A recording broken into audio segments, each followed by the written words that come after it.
Good morning, good afternoon, good night, तीनों एक time पे बोल रही हूँ ना। तो भाई रिकॉर्डेड क्लास है, जो जब देखे उसके लिए तब वैसे। ठीक है। राधे राधे, राम राम, कैसे हैं आप सभी। आई होप आपने लास्ट की दोनों क्लासेस देख ली होंगी। ठीक है। हमने लास्ट क्लास में जो टॉपिक कवर किया था वो था objective and functions of accounting. बहुत इत्मीनान से हमने वो दोनों कवर किए थे, कंप्लीट किया था। और आज जो हम करने जा रहे हैं next, very important for exam point of view, exam में पूछा जाता है, that is users of accounting information, users of financial information, users of accounting. Names are different but users are same, right? चलिए, तो आज हम कवर करेंगे users. Users का मतलब क्या होता है, जो चीजों को यूज करो। ठीक है, आइए देखते हैं। तो सबसे पहले ये जो स्क्रीन लगी हुई है यूजर्स ऑफ अकाउंटिंग इंफॉर्मेशन की, इसमें क्या है।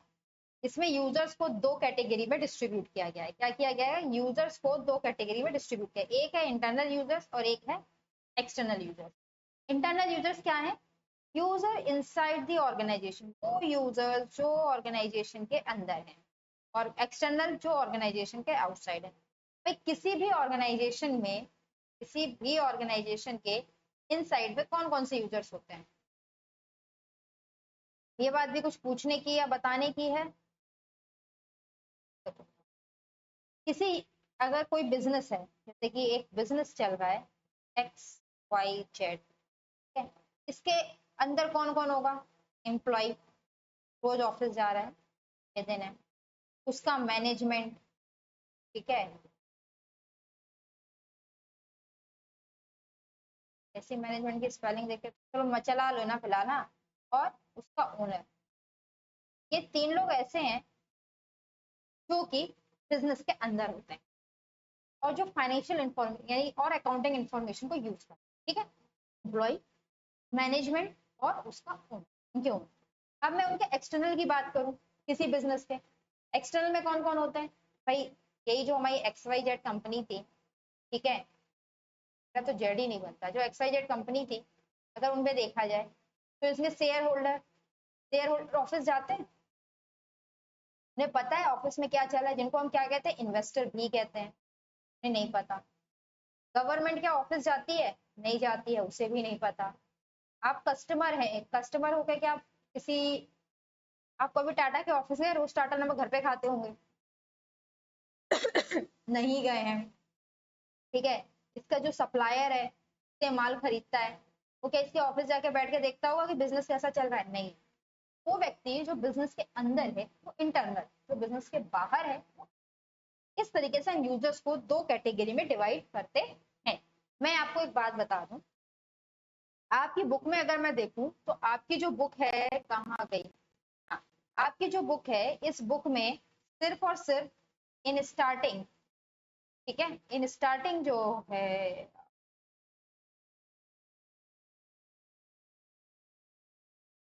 इन स्टार्टिंग या चार्ट पर देखो, internal users, board of directors जो कि बेसिकली मैनेजमेंट का पार्ट है, ठीक है, मैनेजर्स मैनेजमेंट का पार्ट है, ऑफिसर्स एम्प्लॉय हो सकते हैं, मैनेजमेंट का पार्ट हो सकते हैं, पार्टनर्स जो होते हैं वो बेसिकली पार्टनरशिप फॉर्म में होते हैं, कंपनीज में भी हो सकते हैं। ठीक है, तो वही है, इंटरनल यूजर्स को तीन ब्रॉड कैटेगरी में बांटा था, external users, investor, lender, supplier, government agency, customer, ये मैंने आपको बताया। यहाँ पे सिर्फ आपको इंटरनल और एक्सटर्नल यूजर्स में डिफरेंशिएट दिया गया है, लेकिन जहां पर यूजर्स की बात की गई है वहां पे उन्होंने डिफरेंशिएट नहीं किया है। देखो यहाँ पे इन्होंने डिफरेंशिएट नहीं किया है।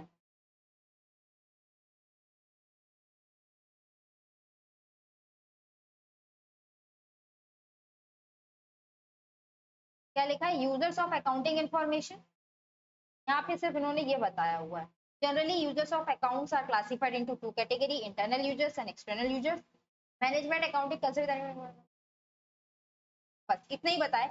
इसके अलावा इन्होंने अलग से हेड नहीं बनाया है, इन्होंने सिर्फ दे दिया गया है कि इन्वेस्टर है, फिर एम्प्लॉय, फिर लेंडर, फिर सप्लाई ग्रेटर। ये नहीं बताया कि इंटरनल यूजर्स में कौन आएंगे, एक्सटर्नल यूजर्स में कौन, लेकिन हम सेपरेटली हेड करके अलग अलग करके उसको पढ़ेंगे। राइट, चलिए,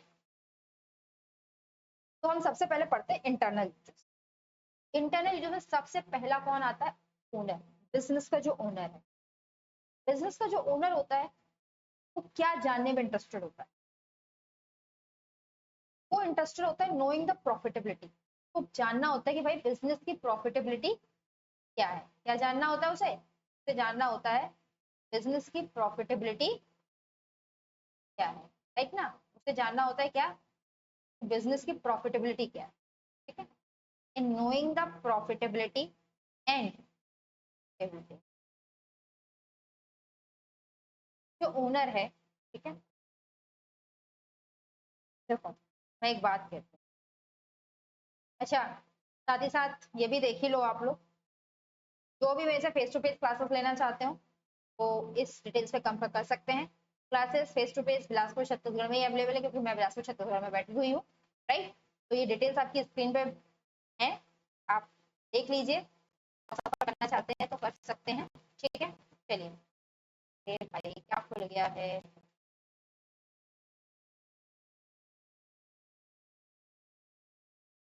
right, class notes, okay okay.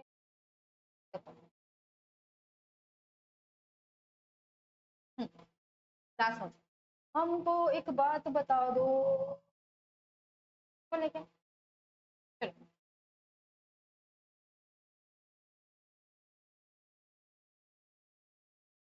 Owner है, अगर आप बिजनेस के ओनर हो तो आप क्या चाहते हो, आप दो चीजें चाहोगे ना। आप चाहोगे कि आपको प्रॉफिट मिले और आपका जो बिजनेस है वो क्या रहे, चलता जाए, चलता जाए, चलता जाए, यानी आपका बिजनेस क्या है, आपका बिजनेस स्टेबल रहे, है ना। क्या चाहते हो, आपका बिजनेस स्टेबल रहे, तो आप प्रॉफिटेबिलिटी जानना चाहोगे अपने बिजनेस की और साथ ही साथ उसकी स्टेबिलिटी जानना चाहोगे। प्रॉफिटेबिलिटी आपको किससे पता चलेगी, मैडम तो रट गया, प्रॉफिटेबिलिटी पीएनएल से पता चलेगी, स्टेबिलिटी बैलेंस शीट से पता चलेगी। यार बैलेंस शीट ऐसे कोई नहीं लिखता, ठीक है, ये स्टेबिलिटी बैलेंस शीट से, बैलेंस शीट से स्टेबिलिटी पता चलेगी क्योंकि इसमें एसेट्स एंड लायबिलिटीज होती हैं। और एक बिजनेसमैन क्या चाहता है कि उसका बिजनेस प्रॉफिट भले 2 रुपए कमा ले चलेगा, लेकिन स्टेबल हो, लंबे समय तक चलता रहे, ये ओनर जानना चाहता है।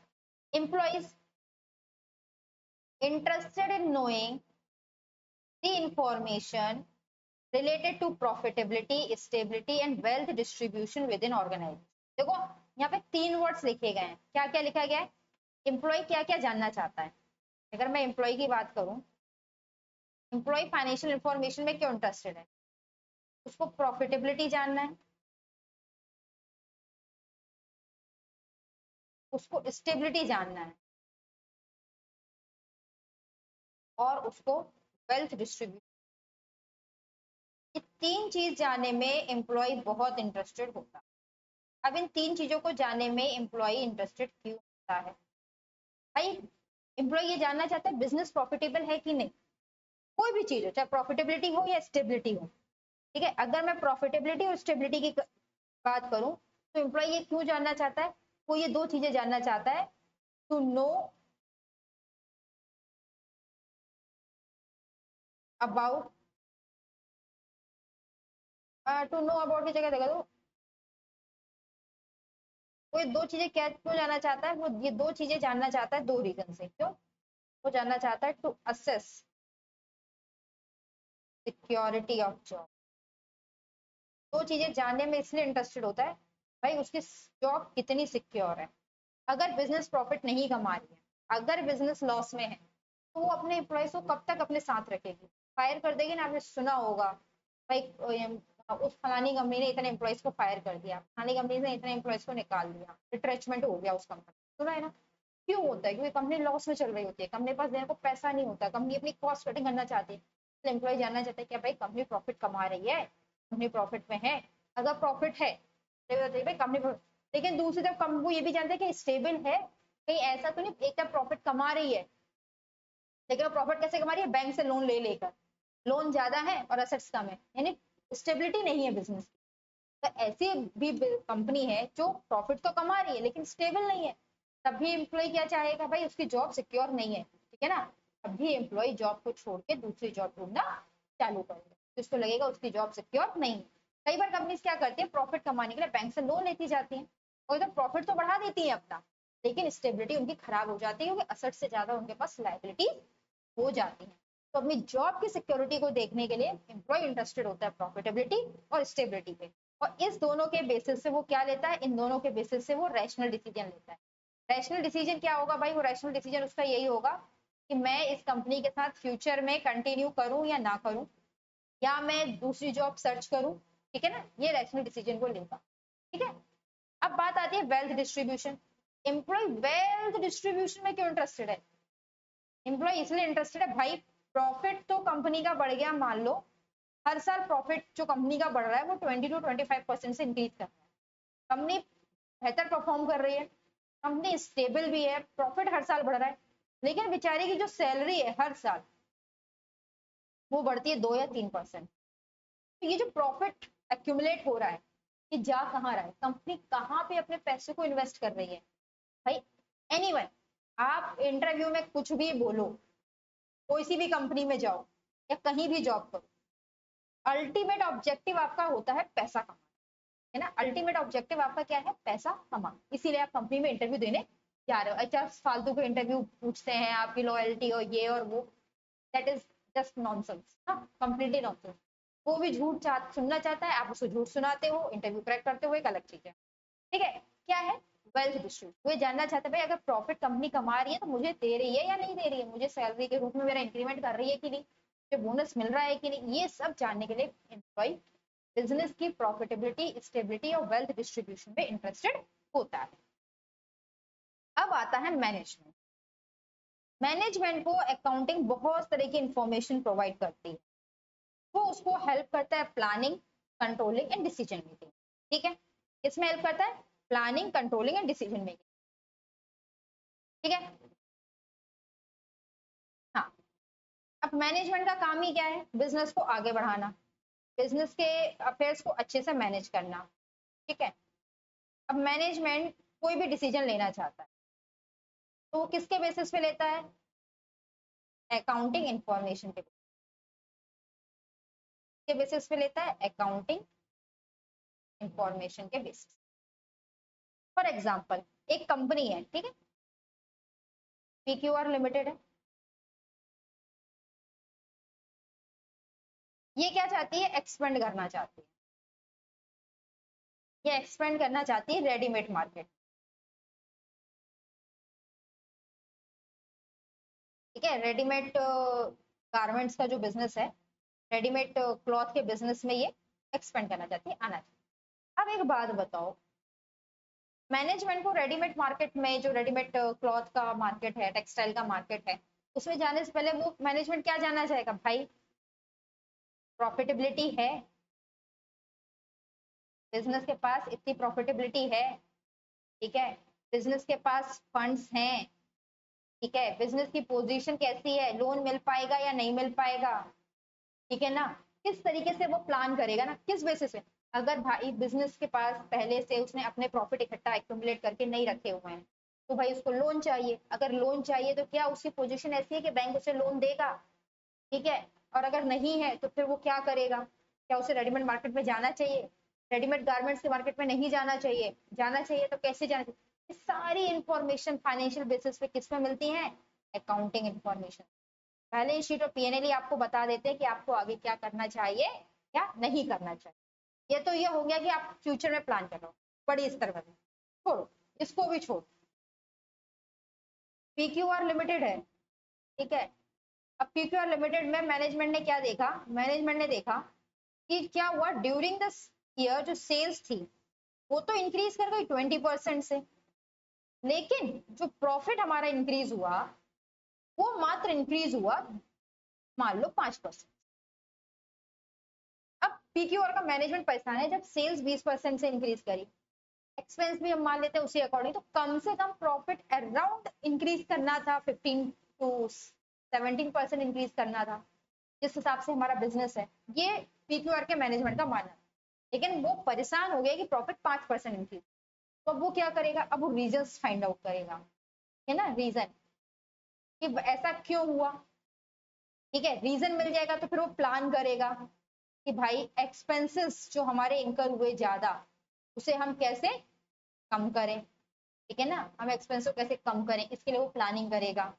ठीक है, कंट्रोल क्या करेगा, इम्प्लीमेंट करेगा, क्या करेगा, कंट्रोल इम्प्लीमेंट करेगा, ठीक है ना, ताकि हमारी कॉस्ट क्या हो जाए, हमारी कॉस्ट कम हो जाए, कंट्रोलिंग स्टेप्स लेगा। ये सारी डिसीजंस, बिजनेस को आगे बढ़ाना है या बिजनेस में ये पर्टिकुलर चीज हुई तो क्यों हुई या उसको कैसे रोका जाए, ये सारी की डिटेल्स, क्योंकि सेल्स 20% बढ़ी, प्रॉफिट ओनली 5% बढ़ा, ये कहाँ से पता चला, अकाउंटिंग इन्फॉर्मेशन से ही तो पता चला। अगर अकाउंटिंग इन्फॉर्मेशन आप नहीं होती तो आपको कैसे पता चलता। और उसके बाद आपने रीजंस फाइंड आउट क्या किया कि भाई हमने एक्सपेंसेस कंट्रोल नहीं करे, हमारे एक्सपेंसेस बहुत ज्यादा हो गए, तो हमें अब एक्सपेंस को कंट्रोल करना होगा, तो उसके लिए हमें क्या प्लान चाहिए, हमने वो प्लान्स बनाए, फिर उसको कंट्रोल करने के लिए स्टेप्स लिए कि हम ये देख रहे थे कि हमारे प्रोडक्शन में आइडल आवर बहुत ज्यादा थे, ठीक है ना, एम्प्लॉइज काम नहीं कर रहे थे, मतलब 8 घंटे की शिफ्ट हो रही थी, एम्प्लॉइज की 8 आवर की शिफ्ट है, और एम्प्लॉइज क्या करें, उस 8 आवर से मान ली 5 आवर्स एम्प्लॉइज काम कर रहे हैं, 3 आवर्स काम ही नहीं हो रहा है, क्यों काम नहीं हो रहा है, इधर जो हमारा सिस्टम लगा हुआ है प्रोडक्शन सिस्टम, उसको फिर से तैयार करने में टाइम ज्यादा वेस्ट हो रहा है, ठीक है ना, या एम्प्लॉइज रेस्ट ज्यादा ले रहे हैं, वो इफेक्टिव नहीं है, एफिशिएंट नहीं है, जो भी रीजंस है, ठीक है, उसको हम कैसे रेक्टिफाई करें, इसके लिए मैनेजमेंट क्या लेता है, डिसीजन। समझ में आ गया कि अकाउंटिंग कैसे planning, controlling and decision making में हेल्प करती है। तो ये तो बात हो गई इंटरनल यूजर्स। अब आते हैं हम एक्सटर्नल यूजर्स। देखो एक्सटर्नल यूजर्स में क्या क्या है, इन्वेस्टर्स।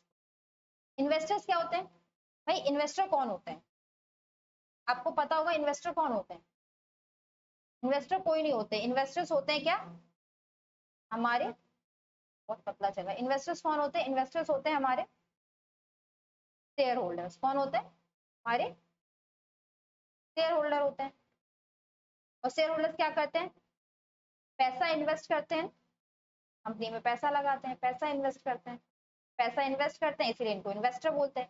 तो इनको क्या रहता है, इनको मतलब रहता है हमें ज्यादा से ज्यादा क्या मिले, रिटर्न मिले, है ना, किसके फॉर्म में, डिविडेंड के फॉर्म में। अगर शेयर में इन्वेस्ट किया तो क्या चाहते हैं, हमें ज्यादा से ज्यादा डिविडेंड मिले, ठीक है ना, तो ये इन्वेस्टर की चाहत होती है। तो वो फाइनेंशियल इंफॉर्मेशन में इंटरेस्टेड होता है ये जानने के लिए कि भैया कंपनी में कितना रिस्क है और कितना रिवॉर्ड है, क्या जानने के लिए, कितना रिस्क है और कितना रिवॉर्ड है, मतलब अगर प्रॉफिटेबिलिटी इंक्रीज हो रही है तो अच्छा रिवॉर्ड है, वो देख रहे हैं कि कंपनी की लायबिलिटीज बढ़ रही है, रिस्क है ना, फ्यूचर में कंपनी वाइंड अप हो सकती है, इंसॉल्वेंसी में जा सकती है, तो क्या रिस्क एंड रिवॉर्ड है, उसको क्या क्या रिस्क है उस कंपनी में पैसे डालने से, या उसको क्या क्या फायदे मिल सकते हैं, और ये सारी चीजें कहाँ से मिलती है, अगेन अकाउंटिंग इंफॉर्मेशन से मिलती है। इसके साथ साथ जो पोटेंशियल इन्वेस्टर क्या है, अभी आपने कंपनी में इन्वेस्ट नहीं किया, ठीक है, आपके पास मान लो 2 कंपनी है, एक रिलायंस है एक टाटा है, आप इन्वेस्ट करना चाहते हो, आप पोटेंशियल इन्वेस्टर हो, आपने ना रिलायंस में इन्वेस्ट किया हुआ ना टाटा में, अब आप देख रहे हो कि किसमें इन्वेस्ट करना बेहतर है, रिलायंस में इन्वेस्ट करना बेहतर है या टाटा में, तो आप कैसे देखोगे, एक तरफ आप रिलायंस की बैलेंस शीट एंड पीएनएल देखोगे, एक तरफ टाटा के देखोगे, फिर आप दोनों को एनालाइज करोगे, फिर शायद आपको लगेगा कि टाटा ज्यादा बेहतर है तो आप टाटा में इन्वेस्ट करो। मैंने किसी को प्रमोट नहीं कर रही हूँ, एक एग्जाम्पल ले रही हूँ, हाइपोथेटिकल, किसकी पोजीशन कैसी है मुझे नहीं पता, ठीक है, तो आपने क्या डिसाइड किया कि आप टाटा में इन्वेस्ट करोगे, किस बेसिस पे किया आपने ये, फाइनेंशियल इंफॉर्मेशन के बेसिस पे। पोटेंशियल इन्वेस्टर वो है जिससे इन्वेस्ट नहीं किया लेकिन फ्यूचर में इन्वेस्ट कर सकता है या करने की प्लानिंग कर रहा है, right. Landers and financial institution, landers and financial institution कौन होते हैं, बैंक, ठीक है, और बैंक क्या एसेस करते हैं, आपकी क्रेडिट वर्दीनेस, क्रेडिट वर्दीनेस मतलब होता है क्या, एबिलिटी टू रीपे, वो आपकी क्रेडिट वर्दीनेस को चेक करते हैं, क्या आपके पास एबिलिटी है लोन पे करने की। फॉर एग्जाम्पल, अब मुझे एक बात बताओ, ठीक है, ये एक बैंक है, ठीक है, नहीं ये बैंक है, ठीक है, और ये एक्स वाई जेड लिमिटेड है। अब एक्स वाई जेड लिमिटेड क्या है, बैंक के पास गया लोन मांगने, कह रहा 10 करोड़ का लोन दे दो, बैंक ने कहा अच्छा अपनी फाइनेंशियल स्टेटमेंट भेज देना कल, इसने अब क्या किया, अपनी फाइनेंशियल स्टेटमेंट बैंक को दे दी। अब बैंक ने देखा पहले से इसके पास जो असेट्स है वो 10 करोड़ के हैं और इसके पास जो लाइबिलिटी पड़ी हुई है वो 8 करोड़ की है। बैंक कह रहा 10 करोड़ के एसेट्स हैं, ऑलरेडी 8 करोड़ की लाइबिलिटी पड़ी है, मुझसे 10 करोड़ का लोन मांग रहा है, ये मेरे पैसे कहाँ लौटाएगा। मतलब दूसरे शब्दों में मैं आपसे कहूँ कि ऑलरेडी आपके जेब में 10 रुपए हैं, उसमें से 8 रुपए आपको अपने दोस्त को देने हैं, आप किसी दूसरे दोस्त से जाकर और 10 रुपए मांगते हो क्या वो आपको 10 रुपए दे देगा? और उसके बाद पता है कि आपकी जेब में मात्र 10 रुपए और 8 भी लौटा दे, इस पर 2 रुपए बचेंगे, मेरे 10 रुपए कब लौटाएगा और कैसे लौटाएगा? ठीक है, मेरे 10 रुपए कैसे लौटाएगा? और जैसे इसकी हरकत है, मम्मी ने पॉकेट मनी देना बंद कर रखा है, तो उसके पास पैसा कहाँ से है? मतलब प्रॉफिटेबिलिटी एक्सवाइजेड लिमिटेड की नहीं है, असेट्स कम है, लायबिलिटी इतनी ज्यादा, तो क्या बैंक इसको लोन देगी? क्या इसके अंदर एबिलिटी है ये बैंक के पैसे चुका पाएगा? नहीं चुका पाएगा। अगर मान लो कंडीशन उल्टी, कंडीशन क्या होती है? कंडीशन उल्टी थी, ये लाइबिलिटी 8 करोड़ ना हो के मान लो मात्र इसके पास 1 करोड़ की लाइबिलिटी हो, कौन सी किसी, बैंक कहता हाँ ठीक है दे देते हैं ना 10 करोड़ का, कोई दिक्कत नहीं है। 10 करोड़ मांगने आया था, बैंक कहता ठीक है 10 करोड़ नहीं ले सकता, 8 करोड़ ले जा, 9 करोड़ ले जा, बैंक इसको एक बार लोन दे देता। तो लेंडर क्या करता है? फाइनेंशियल स्टेटमेंट के बेसिस पे एबिलिटी चेक करता है कि क्या ऑर्गेनाइजेशन या बिजनेस पैसा लौटा पाएगा, लौटा पाएगा तो ठीक, नहीं लौटा पाएगा तो फिर वो पैसा नहीं देता। फिर आते हैं सप्लायर एंड क्रेडिटर्स। भाई एक तरीके से जो सप्लायर्स होते हैं, देखो ये एक्स वाई जेड लिमिटेड है, एक्स वाई जेड लिमिटेड क्या करता है? इसका एक सप्लायर है, राम इसका सप्लायर है, राम से इसने माल खरीदा हुआ है 10 लाख का, वो भी किस पे? उधार पे।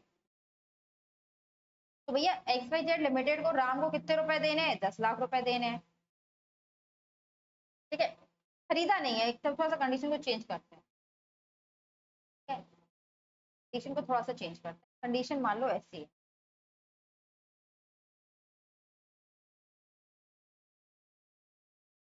ऐसी है, ठीक है, एक्स वाई जेड लिमिटेड है, ये राम है, और ये राम क्या है? राम सप्लायर है, right, Ram supplier,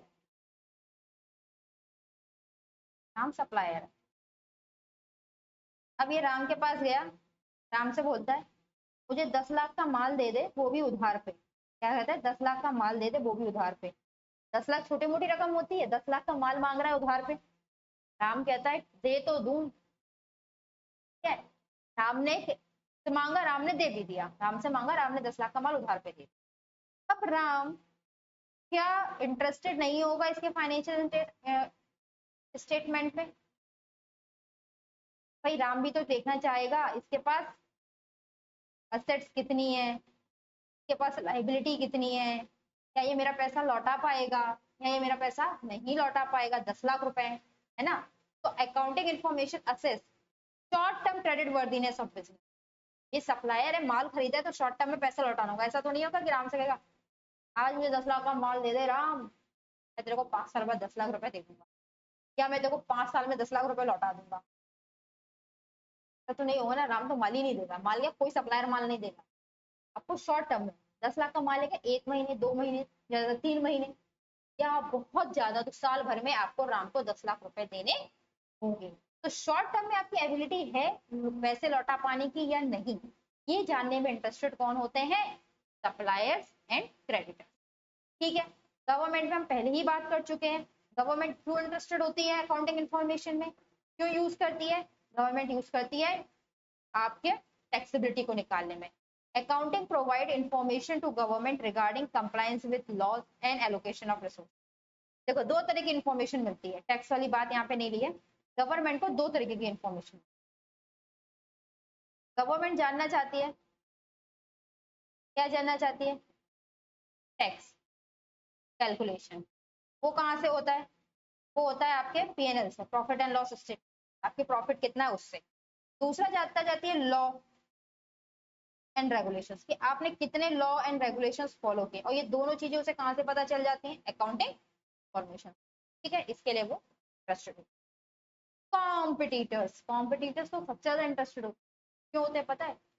financial statement एक तरीके से ना आपकी कुंडली होती है, भूत वर्तमान भविष्य सब बता सकती है।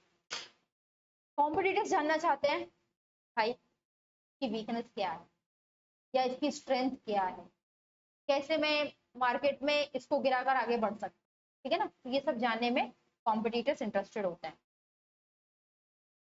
ठीक है ना, इस सब को जानने में कॉम्पिटिटर्स इंटरेस्टेड होते हैं। देखो accounting provide information to competitors regarding strength and weakness of a business entity, ठीक है, स्ट्रेंथ और वीकनेस क्या है बिजनेस की, ये जानने के लिए कॉम्पिटिटर्स इंटरेस्टेड होते हैं, क्या होते हैं? इंटरेस्टेड होते हैं। भाई क्या इसकी स्ट्रेंथ है, मान लो इसकी स्ट्रेंथ ये है कि इसके पास बहुत अच्छे एम्प्लॉयज हैं, इसकी स्ट्रेंथ ये है कि इसके पास बहुत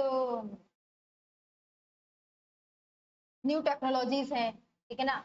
मैं पुरानी टेक्नोलॉजी पे काम कर रहा हूँ, मतलब आप एक अकाउंटिंग स्टूडेंट है, सोचो कौन मार्केट में सक्सेसफुल होगा। एक अकाउंटेंट है जो बैठा है कि मैं टैली में अकाउंटिंग करता हूँ, मैं बिजी में अकाउंटिंग करता हूँ, मैं जो हूँ मैं अकाउंटिंग करता हूँ, ठीक है, वो सब में अकाउंटिंग करते हैं। एक अकाउंटेंट ऐसा बैठा मार्केट में बैठा है, एक अकाउंटेंट है वो कहता है भाई मैं तो राजाओं के जमाने का अकाउंटेंट हूँ, मैं तो बही खाते लिखने का काम करता हूँ, बहुत बढ़िया बही खाते लिखता हूँ।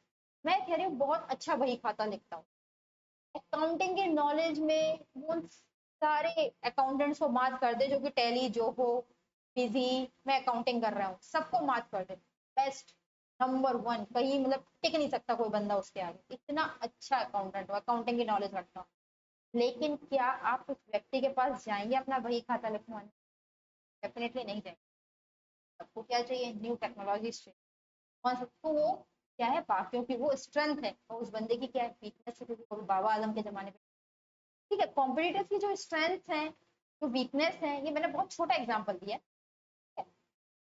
आप बड़े पे चले जाओ, ठीक है, रिलायंस, रिलायंस की स्ट्रेंथ, जियो उसने लॉन्च किया मार्केट में, है ना, उसकी स्ट्रेंथ क्या है, उसके पास वो इंफ्रास्ट्रक्चर अवेलेबल था, पैसा अवेलेबल था जो इन्वेस्ट कर पाया और मार्केट को कैप्चर कर पाया, बाकी के पास नहीं।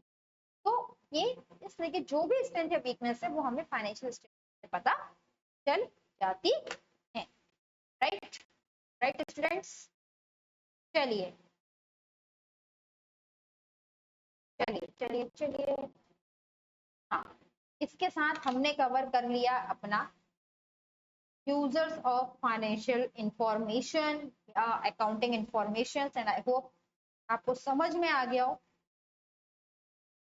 अब एक जो और टॉपिक है I want to cover that, वो है लिमिटेशन। ज्यादा बड़ा भी नहीं है, ज्यादा छोटा भी नहीं है, बट इम्पोर्टेंट है, एग्जाम से पूछा जा सकता है। और मैं आपको बताऊं, आपको ज्यादा नहीं याद हो तो at least 5 objective, 5 limitations and 5 user, क्योंकि अगर एग्जाम में स्पेसिफिकली कह रहा है right a short note on the users of accounting information, यहाँ पे कोई मेंशन नहीं है इंटरनल एंड एक्सटर्नल, तो आप सीधा लिख सकते हो कि users of accounting informations are classified into 2 categories, internal users and external। internal users cover this, external users cover this। Example डाल दो और किसी भी 5 यूजर्स को आप एक्सप्लेन कर सकते हो कि वो इंटरेस्टेड क्यों हैं। राइट, समझ में आ गया। लेकिन एटलीस्ट 5 पॉइंट सबके याद होने चाहिए। तो इस चैप्टर से अगर मेरे को बोलूँ तो बुक कीपिंग एंड अकाउंटिंग के बीच के 5 डिफरेंसेस याद रखने बहुत इंपॉर्टेंट है। लिमिटेशंस ऑफ अकाउंटिंग एटलीस्ट 5 आपको याद होनी चाहिए। ऑब्जेक्टिव ऑफ अकाउंटिंग एटलीस्ट आपको 5 याद होनी चाहिए। फंक्शन ऑफ अकाउंटिंग एटलीस्ट 5 आपको, हर के इन चारों के 5 पॉइंट्स आपको याद होने चाहिए, क्योंकि यही इस चैप्टर के सबसे इंपॉर्टेंट पार्ट है या इंपॉर्टेंट टॉपिक है। इसके बाद के जो टॉपिक्स बचे हैं that are not much important, वो इतने इंपॉर्टेंट नहीं है, लेकिन हम उसको पढ़ाएंगे और थोड़ा सा फास्ट फॉरवर्ड मैनर में पढ़ेंगे। राइट, अब आते हैं लिमिटेशन ऑफ अकाउंटिंग। देखो हमें ये लगता है कि जो अकाउंटिंग है ना, अकाउंट्स जो हैं, जो अकाउंट्स बनते हैं, वो हमें जो पिक्चर प्रोवाइड करते हैं, वो कैसी पिक्चर प्रोवाइड करते हैं, true and fair picture provide करते हैं, बिल्कुल, है ना, सही पिक्चर प्रोवाइड करते हैं, ठीक है। लेकिन क्या ऐसा होता है, क्या हम जब अकाउंटिंग करते हैं तो हम उसमें कोई एस्टिमेशंस नहीं बनाते, कोई हमारा अजम्पशंस नहीं होता, ऐसा होता है क्या? नहीं। जब भी हम अकाउंटिंग डेटा फाइनलाइज करते हैं, अकाउंटिंग डेटा प्रिपेयर करते हैं, वहाँ पे बहुत सारे अजम्पशंस होते हैं, वहाँ पर बहुत सारे एस्टिमेशंस होते हैं। तो ऐसा नहीं है कि अकाउंटिंग हमें बहुत ही करेक्ट व्यू प्रोवाइड करता है।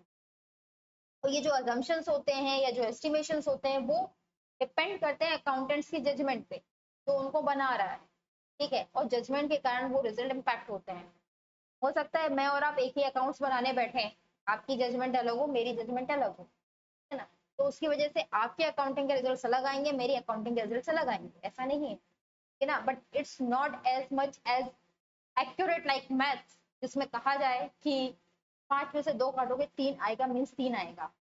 ठीक है, हम प्रॉफिटेबिलिटी को ऊपर नीचे कर सकते हैं, right.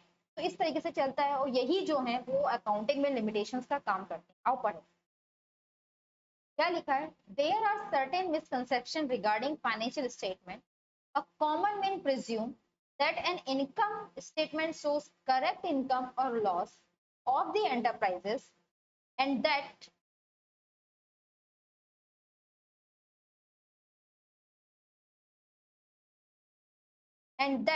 a balance sheet depicts a perfectly true and fair picture of a financial standing of that enterprise।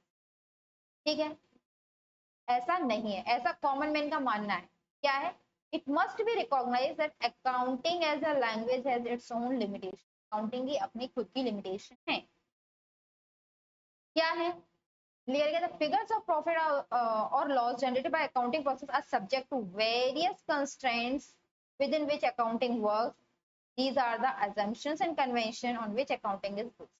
मैंने आपको यही बताया, बहुत सारे कन्वेंशंस हैं, एस्टिमेशंस है, assumptions है, जिस पे अकाउंटिंग बेस होता है, जो कि एक लिमिटेशन की तरह काम करता है। ठीक है, मैं आपको बाकी सारी लिमिटेशंस बताऊं तो उसके पहले अगर आपको याद होगा तो हमने फर्स्ट क्लास से पढ़ा था कि हम कौन सी ट्रांजेक्शन रिकॉर्ड करते हैं, वही जो मेजर की जा सके इन टर्म्स ऑफ मनी। यानी कि हम कभी भी स्किल्स ऑफ एम्प्लॉय को फाइनेंशियल स्टेटमेंट में रिकॉर्ड नहीं करते। क्यों नहीं करते, क्योंकि हम उसको टर्म्स मनी के टर्म्स में मेजर नहीं कर सकते। तो सबसे बड़ी लिमिटेशंस की अगर मैं बात करूं अकाउंटिंग की, तो अकाउंटिंग की सबसे बड़ी लिमिटेशंस क्या है कि don't find place account which can not B. यहाँ पे अकाउंट्स में उन चीजों को जगह नहीं मिलती जो कि मनी के टर्म्स में मेजर नहीं किए जा सकते। ठीक है ना, यहाँ पे लिमिटेशन। ठीक है, it does not record qualitative aspects. ये क्या करता है, it does not record qualitative aspect. Qualitative aspects तो रिकॉर्ड नहीं करता, या दूसरे शब्दों में कहो, accounting does not record the transactions or the events which are important for the business but are not measurable in terms of money। जो money के टर्म्स में नहीं। बहुत गंदा सा लिखा है ना मैंने, इसको हटा देते हैं। ठीक है, इसको ना अच्छे से लिखा, does not record qualitative aspects. पहला,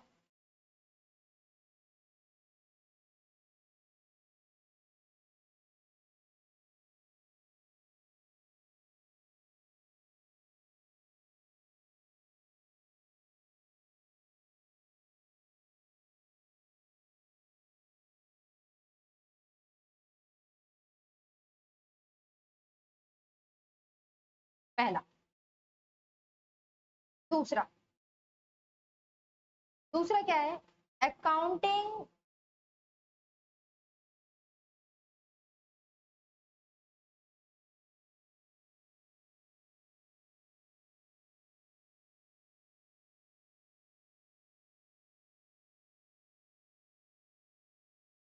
ignores changes in money factor।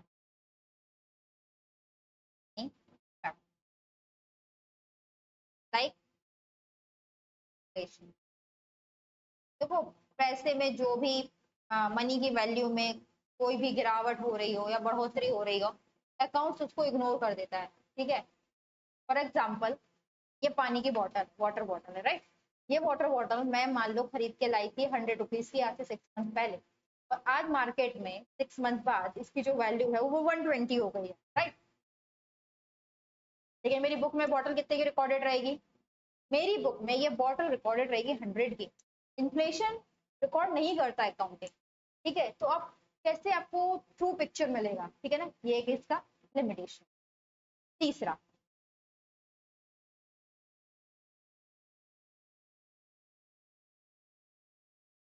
Various method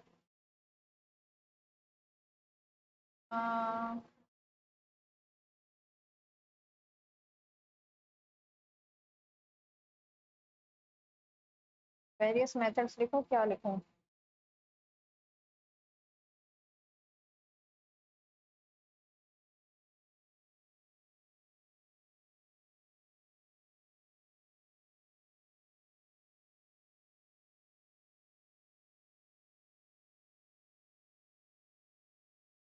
different accounting policy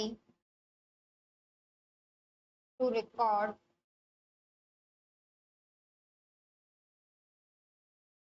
same thing,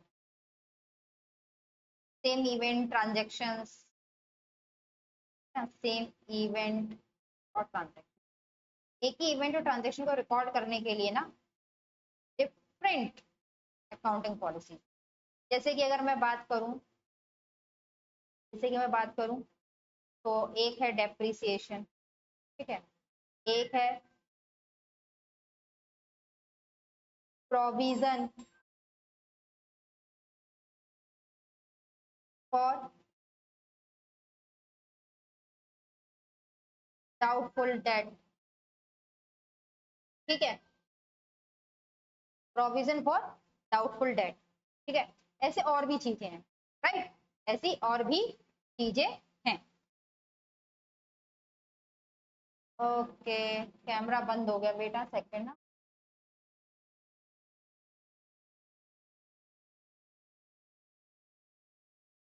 ऐसी और भी चीजें, लेकिन अभी हम एक एग्जांपल लेके चलते हैं, डेप्रिसिएशन, ठीक है। क्या लेके चलते हैं? एक एग्जांपल लेके चलते हैं, डेप्रिसिएशन। देखो, मान लो डेप्रिसिएशन को करने के ना दो मेथड है। डेप्रिसिएशन कैलकुलेट करने के वैसे तो बहुत दो मेथड है, हम भी फिलहाल दो मेथड की बात कर रहे हैं, ठीक है। एक मेथड होता है एसएलएम, एक मेथड होता है डब्ल्यूडी, ठीक है। एक मेथड होता है एसएलएम, एक होता है डब्ल्यूडी। अभी मेथड क्या है, कैसे प्रॉफिटेबिलिटी कैलकुलेट होती है, देखो 11 12 कॉमर्स साइड तो बहुत अच्छे से पढ़कर आए हो, नहीं पढ़कर आए हो तो आप आगे पढ़ोगे, ठीक है, कवर है अभी आपके सीए फाउंडेशन, ठीक है। अगर एक असेट्स है मान लो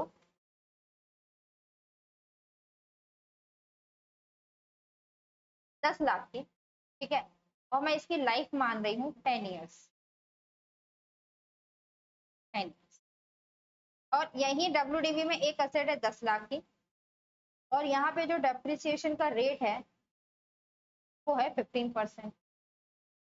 अब यहाँ जब आप डेप्रिसिएशन कैलकुलेट करोगे तो कैसे करोगे, कैसे होता है आपको पता होगा, 10 लाख डिवाइड बाई 10, ये आ जाएगा 1 लाख। यहाँ पे करोगे तो कैसे करोगे, यहाँ पे करोगे 10 लाख, 10 लाख का 15% क्या हो जाएगा,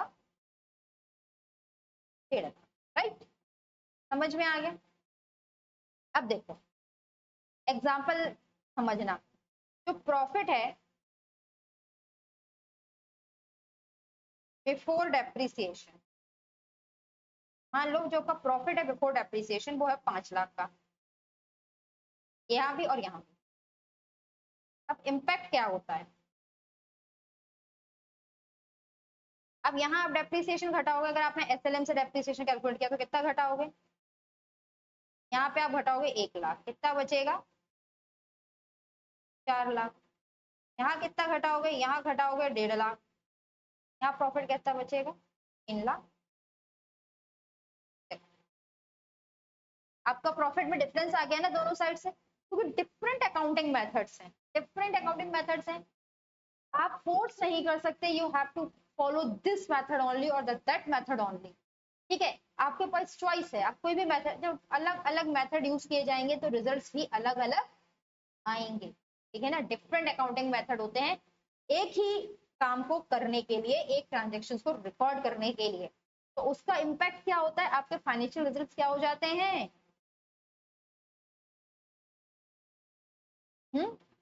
फाइनेंशियल रिजल्ट्स को आप बहुत आराम से क्या कर सकते हो, मैनिपुलेट कर सकते हो। अगर आपको प्रॉफिट बढ़ाना है तो आप डेप्रिसिएशन कम कर लोगे, प्रॉफिट घटाना है तब डेप्रिसिएशन बढ़ा लोगे, कि आपकी चॉइस पे डिपेंड है। डिफरेंट अकाउंटिंग पॉलिसीज हैं अपने एक ही ट्रांजेक्शन्स को या इवेंट्स को रिकॉर्ड करने के लिए, ये भी एक ड्रॉबैक है, लिमिटेशंस हैं, ठीक है। चलो, हो गया, समझ आ गया। तीसरा, चौथा, बहुत सारी अकाउंटिंग पॉलिसी है ना, इनमें भी आपस में क्या है, कन्फ्लिक्ट है, कन्फ्लिक्ट है अकाउंटिंग प्रिंसिपल। अब आप पूछोगे कैसा कन्फ्लिक्ट है? देखो भाई, जो पढ़कर आए हैं 11th 12th कॉमर्स, उनको पता है जो दो प्रिंसिपल की मैं बात करने वाली हूँ। तो जो नहीं पढ़कर आए हैं वो आगे पढ़ेंगे। तो फिलहाल समझते हैं कि कैसे कन्फ्लिक्ट होता है। ठीक है, एक कॉन्सेप्ट होता है अक्रूवल का कॉन्सेप्ट, और एक कॉन्सेप्ट होता है प्रूडेंस का कॉन्सेप्ट, और ये दोनों ही आपस में कन्फ्लिक्टिंग है। अक्रूवल क्या कहता है? अक्रूवल कहता है जब आपने खर्चा इंकर किया, कि जब आपने प्रॉफिट कमाया तब आप उसको बुक में रिकॉर्ड करो। क्या कहता है? जब आपने खर्चा किया, जब आपने प्रॉफिट कमाया, जब आपने रेवेन्यू अर्न किया, आप उसको बुक में रिकॉर्ड करो। तो transactions are recorded at the time of incurrence occurrence ना। क्या कहता है? ये कहता है, मैं इसको, हाँ, ये क्या कहता है? ये कहता है revenue and expense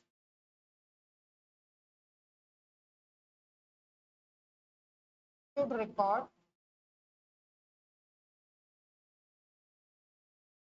on the basis of occurrence. Line पूरी करने में ये लगेगा, इसलिए मैं ऐसे लिख रहा हूँ, कैसे? जैसे अकर हो रिकॉर्ड कर लेना चाहिए। फॉर एग्जाम्पल, मैंने आपको सामान बेचा, ठीक है, मैंने आपको सामान बेचा, आप मेरे से सामान लेकर चले गए, आपने कहा मैं आपको 2 दिन बाद पैसे, लेकिन सेल तो हो गई, सामान मैंने बेच दिया आपको, ठीक है, सेल अगर हो गई, तो मुझे वो उसे बुक में रिकॉर्ड कर लेना चाहिए, भले मैं आपसे पैसा मुझे 2 दिन बाद मिले, पैसा कभी भी मिले लेकिन रिकॉर्ड कर लेना चाहिए। ठीक है, ये कहता है। प्रूडेंस क्या कहता है? रिकॉर्ड इनकम ओनली व्हेन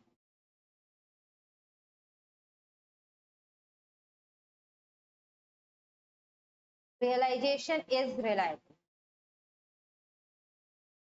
वो कहता है भाई, इनकम को तभी रिकॉर्ड करो जब इस बात की पूरी गारंटी हो कि आपको पैसा मिल जाए।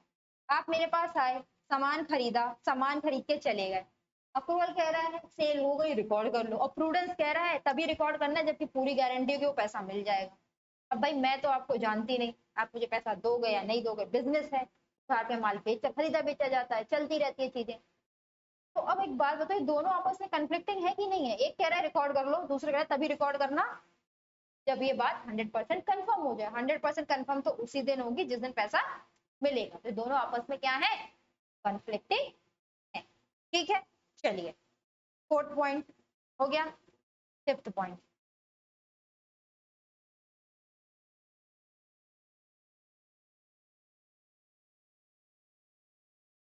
फिफ्थ क्या है?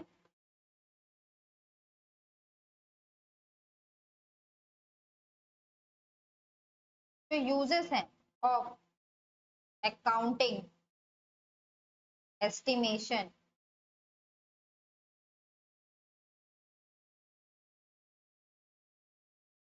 Depends on personal judgement. Personal judgement, तो ये भी ना मैनिपुलेशन को क्या करते हैं, बहुत ज्यादा जगह देते हैं। ठीक है, कोई भी एस्टिमेशन लगाना है, ठीक है, फॉर एग्जांपल अकाउंटिंग एस्टिमेशन, आपने कहा, मैंने कहा भाई मेरे पास जो डेटर है, यानी कि जो मैंने सेल की है, जिनसे मुझे पैसा लेना है, ये डेटर है, ये मेरे पास 10 लाख के पड़े हैं, ठीक है, और आप कहते हो, ठीक है, 2 लोग हैं, एक एक्स है एक वाई है, दोनों अकाउंटेंट है, ठीक है, एक्स को लगता है कि आप 5% लोग पैसा नहीं देंगे, वाई को लगता है 10% लोग पैसा नहीं देंगे। अभी इनका पर्सनल जजमेंट है ना, कि एक्स अगर अकाउंटिंग करेगा तो 5% के हिसाब से कर लेगा, वाई करेगा तो 10% के हिसाब से करेगा। और मैं बता रही हूँ रियलिटी में क्या होगा, रियलिटी में मैनेजमेंट को डिसाइड करेगा कि हमें कितना दिखाना है। क्यों भाई? प्रॉफिटेबिलिटी को कैसे हमें करना है, अगर हमें प्रॉफिट इनहेंस करना है, गिरा देंगे प्रोविजंस को, ठीक है, अगर हमें क्या करना है, हमें प्रॉफिटेबिलिटी को गिराना है तो हम प्रोविजंस को बढ़ा देंगे। ठीक है, अगर हम 5% में मान के चलूं, 10 लाख का 5% कितना होगा? I think 5,000। ठीक है, और 10 लाख का 10% 10,000। अगर आपको प्रॉफिट बढ़ाना होगा तो आप क्या करोगे? आप कहोगे भाई प्रॉफिट बढ़ाना है, मैं तो यही मान के चलूंगा कि हमारे 5,000 के डेटर्स ही ऐसे होंगे जो हमें पैसा नहीं देंगे। एक बार देख लूं 10 लाख का 5% कितना आता है।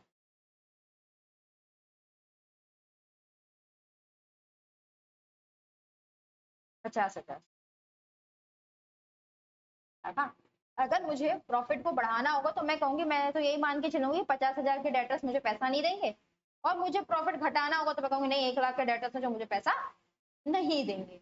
तो ये क्या है, यहाँ भी मैनिपुलेशन को बढ़ावा मिल रहा है, राइट। चलो बुक में आगे देख लेते हैं, कुछ छूटा तो है नहीं है या कुछ करना है ऐसा वाला टाइप का। क्या है पहला, the factor which may be relevant in assessing the worth of enterprises. ऐसे फैक्टर जो कि इंपॉर्टेंट है एंटरप्राइजेस की वर्थ को डिटरमाइन करने के लिए, जिसमें सबसे ज्यादा इंपॉर्टेंट होते हैं रिसोर्सेज, ह्यूमन रिसोर्सेज, उनकी स्किल्स, ठीक है। Don't find place in accounts as they can not be measured in terms of money. वो अकाउंट्स में कोई भी प्लेस नहीं पाते क्योंकि हम उनको मनी के टर्म्स में मेजर नहीं करते, ठीक है। जैसे कि balance sheet cannot reflect the value of certain factors like loyalty and skills of the personnel which may be most valuable asset of enterprise these days। मैंने आपसे यही कहा ना, ये बिजनेस में मैंने आपसे यहाँ भी एग्जांपल में जब मैंने आपको समझाया तो देखो बताया है, शायद लिखा नहीं है, मैंने आपको बताया कि क्वालिटेटिव जो एस्पेक्ट्स होते हैं वो इसको रिकॉर्ड नहीं करती। वही बात यहाँ भी लिखी गई है कि बैलेंस शीट इन चीजों को रिकॉर्ड नहीं करती, जबकि ये बहुत इंपॉर्टेंट होते हैं। अगला, balance sheet show position of business on the day of its preparation. आप जिस दिन बैलेंस शीट बना रहे हो, पोजीशन आपको बिजनेस के उसी दिन की पता चलेगी। यानी 31 मार्च की बैलेंस शीट पोजीशन 31 मार्च की बताती है। 31 मार्च की बैलेंस शीट आपको पोजीशन पूरे साल की नहीं बताती, ना वो आपको ये बताती है कि आने वाले समय में कैसी पोजीशन रहने वाली है। तो वही लिखा है, balance sheet show position of a business on the day of its preparation and not on the future date, while the users of accounts are interested in knowing the position of business in the near future and also in long run and not for the past। आप यही चाहते हो ना, अगर मैं किसी business में invest करना चाह रही हूँ, मैं ये देखना चाहूंगी कि आने वाले समय में वो कितना प्रॉफिट कमाए। मुझे इस बात से कोई फर्क नहीं पड़ता कि पहले क्या कमा चुकी है, बट बैलेंस शीट हमें जो पोजीशन प्रोवाइड करती है वो कब की करती है, प्रिपरेशन डेट पे। ये मैंने आपको बता दिया। चेंजेस इन मनी फैक्टर्स को अकाउंटिंग क्या करती है, इग्नोर कर देती है, इंक्लूड नहीं करती, ठीक है। दूसरा,